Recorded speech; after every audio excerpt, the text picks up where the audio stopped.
Yo, what is up, loafers? This is Nanobread, and welcome back to another video of Stardew Every Day. Ooh, bad luck day today. After I go pick up my copper pickaxe, most likely means that I'm gonna go fishing.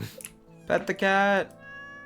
So I just wanted to say a big thank you to everyone that commented on my last video, and even if you didn't comment, I still want to shout you guys out for even like tuning in and watching my videos again. I know all of a sudden I just came back, but I do really appreciate you guys for, tuning in and showing your love and support for me as well. So thank you so much for all of that. My sleep schedule is still a little fucked. So one, I thought I might as well try to, make it productive and record some videos and everything. But I don't know. I don't know what to do. Like, today was completely avoidable. I just took a nap in the middle of the day, just because I was lying in bed, chilling, because it was cold outside.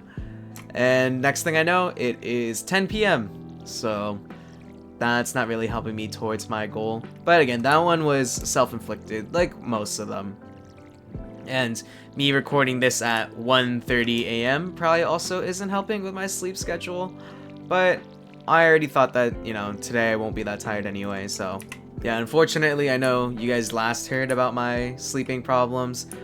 They haven't really gotten better, but that's fine. Like, so far, I've still been able to, live my life, and I have, like, my schedule adjusted around it, sort of. I will say, though, because I took a nap, I was supposed to play Valorant with some friends today, and we ended up playing after I woke up from my nap, but they wanted to play sort of, like, earlier in the day, more like 6:30. But yeah, I was kind of out, knocked out, so sorry to you guys. I'm also very sorry to them for being so trash at Valorant too. I have like maybe 2 good rounds maximum, and then I just like suck the entire time. My goal, since I'm still like really new and I don't really play on my own, was to just not be the worst person in terms of my econ score. And there were a few games where I was able to accomplish that. I think maybe a total of 1. I'm still horrible at shooters. My aim is atrocious, but I do like playing it with them. And after they got off, because it's midnight I think when we finished, I did play a few games on my own, and it was pretty fun. I think I only won 1 out of the 3 rounds, but honestly, that's fine. I think the biggest thing is just like to improve my game sense and to improve my aim. So as long as I'm able to do all those things, then it's fine. Eventually the wins will start coming. But I did make sure to end on a W. I didn't end on an L, so that's also good. Let me know about any games that you guys feel like that. Originally I didn't want to play Valorant, and I would only want to play it with friends, but since I felt bad, like I wanted to get better at the game, so it kind of forced me to play it on my own. But I do have a lot of fun with it, so I'm wondering how long that's gonna keep up.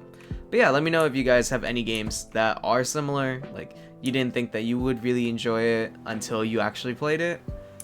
Or if there's any games that you are interested in, but you haven't played it yet. It's been a fat minute though since I've touched Stardew, so I'm gonna have to, remember what was trying to do and like what I want to do on certain days. But for now, I think I just want to make money so I can recuperate the losses that I spent on the seeds. Okay, I don't have a bream for Lewis, which he requested, but I do have a flounder for Abigail. I don't remember her schedule, and I'm being really stubborn and not looking it up. So I'm just hoping that I can find her today. If I can't, then I can always go and find her tomorrow. I just hope that she's not in her room. Oh, speak of the devil. Here's your flounder. Whenever I see or think or like hear about flounders, my thought like immediately goes to Flats from Spongebob, because that was kind of like the first time I was introduced to flounders. Like I didn't really know what they were, or like what made them different from other fish, but it was just really interesting to see. Like that they made him like so big, and I don't know if that's accurate or not, but you know, it's a cartoon. I did really like how like Flats as a character, like they made him in other people's eyes like seem such like a nice person, but you know, in the end he was a bully to SpongeBob, but no one really caught on to it. At least if I'm remembering the episode correctly. But I just thought that was pretty funny, and sometimes it is really true to real life where the bully is just so smart that to everyone else they seem like such a good person, except to the person that they're trying to bully. So it's really unfortunate that something like that does exist, but I thought it was cool that SpongeBob was able to, you know, overcome the bully, and that they were able to have such a concept in a show like that. Man, I really miss old SpongeBob. I don't know when's the last time I watched it, but I remember taking a look at it like recently, and I feel like the animation is just a little too clean for me. I like how, oh, there's no way that I should have lost that fish. I'm too distracted. But I like how, I guess, dirty the animation felt. I don't know how to describe it. I feel like the characters, they just move too smoothly now, and the art style, it's also a little different, and maybe it's just, you know, my nostalgia hitting me, but I did like it when they weren't like such vibrant colors or use like current slang. I don't know. Let me know what you guys think about that. It's kind of like the same way that I feel about like Fairly Odd Parents and stuff like that. I like the new characters that were introduced. Poof and the dog.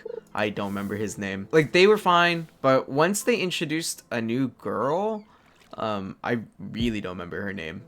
But I felt at that point, maybe I also just grew out of watching cartoons like that. It just wasn't the same anymore. It felt really weird. Like, Timmy had to share his fairies with someone else because there's a fairy shortage. Like, what? I don't know. Man, I know I missed the fish, and I didn't start fishing until like maybe 12, but this has been a horrendous fishing day so far.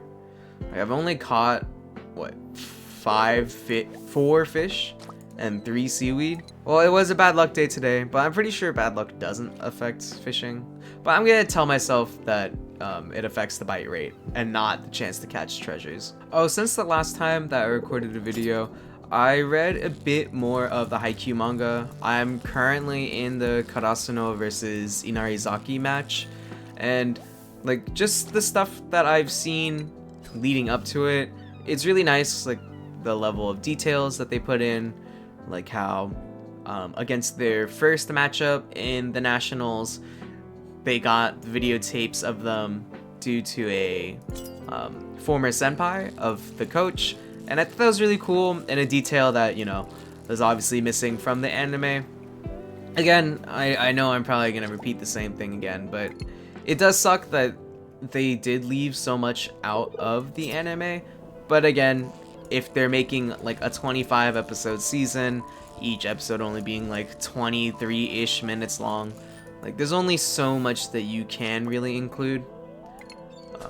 But I really like those small details that like makes the continuity just a lot better. I am really curious to how it's gonna go once I get to the dumpster battle, just because they did recently come out with a movie, but I did hear that they left out way more than they usually do, just because it was an hour 30 instead of like 25 episode season. So I'm really curious about that. I did see like a spoiler of there's this one really cool play that Nishinoya did where he like kicked the ball with the back of his foot because he like dove early, and I thought that that was really cool. Don't get me wrong, I still liked the Haikyuu movie of the dumpster battle. It's just like I share the same sentiment with everyone else that also watches the anime. It just went by really fast, and you know, they had to leave a lot of things out, and since there's only one more movie as of now, there's still so much that they have to cover. You know, they probably won't get to the match with Fukuro Dani and whatever team that Kiryu was a part of, which I know that was a big storyteller for Bokuto and his growth. They still have to cover the time skip when Hinata goes to, I believe it's Brazil, and then there's still the professional league, another time skip when they actually play in the Japanese volleyball league. So I'm just really curious to what they're going to include in the next movie, or if that really will be the last movie. It most likely will, but I don't know. I just want to hold out hope that it's not. Yeah, down in the comment section, let me know like if there's any mangas that you guys like recommend that you've been reading, or if you guys don't read manga, just let me know what you guys recommend to read in general, or if what you've been like reading so far. I haven't been too big on reading. That was just like from a young age, but you know, I'm always down to give anything a try. So if you guys do have something that you'd want to recommend to me, just feel free to. Oh my god, I misclicked so bad. That's awful of me.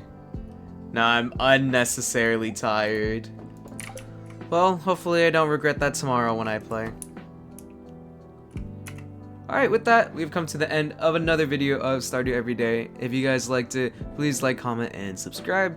And as always, I wish you guys a good night, loafers.